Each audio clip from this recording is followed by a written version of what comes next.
Au nom de la Société Saint-Jean-Baptiste de Montréal et de tous les partenaires dans ce combat pour le français, je vous souhaite la bienvenue dans ce lieu historique pour l'occasion qui a été le siège social de la Société Saint-Jean-Baptiste de 1873 à 1976.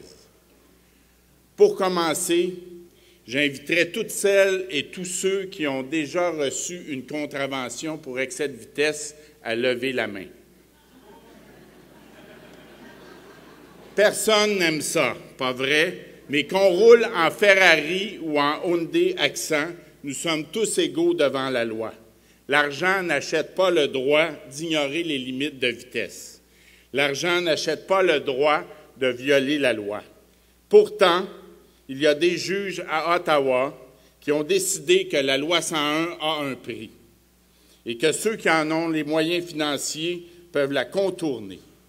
Vous avez 10 000 $, envoyez votre enfant à une école anglaise non subventionnée pendant un certain temps, et après, vous pourrez l'inscrire, lui, ses frères, ses sœurs et tous leurs descendants au réseau public anglophone, et ce, à même l'argent de nos impôts.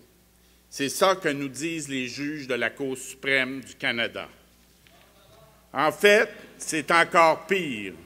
Ce que nous impose ce tribunal canadien, c'est une vision selon laquelle une loi votée à l'unanimité par les élus de la nation québécoise peut être violée non seulement par l'argent, mais par le pouvoir politique d'une autre nation. Le Québec n'a jamais signé la Constitution de 1982, en vertu de laquelle on affaiblit sans cesse la loi 101. C'est une corruption de notre démocratie. Ce sont nos élus, nos députés, qui ont voté à l'unanimité la loi 104, visant à colmater cette brèche dans la loi 101. Et ce sont des juges nommés à Ottawa par un premier ministre élu par la nation, la majorité anglaise du Canada, et qui ont choisi d'invalider notre décision collective d'empêcher de tels passe-droits. Si nous sommes ici aujourd'hui, c'est d'abord pour demander au gouvernement Charest de mettre fin à son ambiguïté, de se tenir debout et d'appliquer la loi 101 aux écoles non subventionnées, parce que c'est la seule voie qui...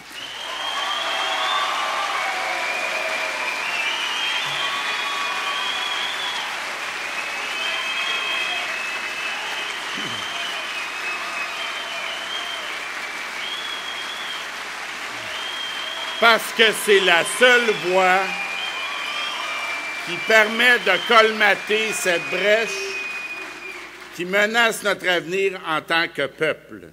Intégrer les nouveaux arrivants dans notre langue nationale constitue une question de survie pour le peuple québécois, comme pour tous les autres peuples à travers le monde.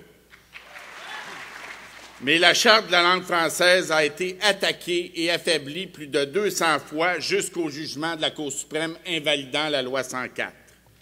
Ce n'est pas seulement à la loi 101 qu'on s'attaque, c'est à notre existence, à notre désir de survivre dans un monde qui a pourtant besoin plus que jamais de la diversité des cultures nationales. Eh bien, cette fois-ci, nous disons non.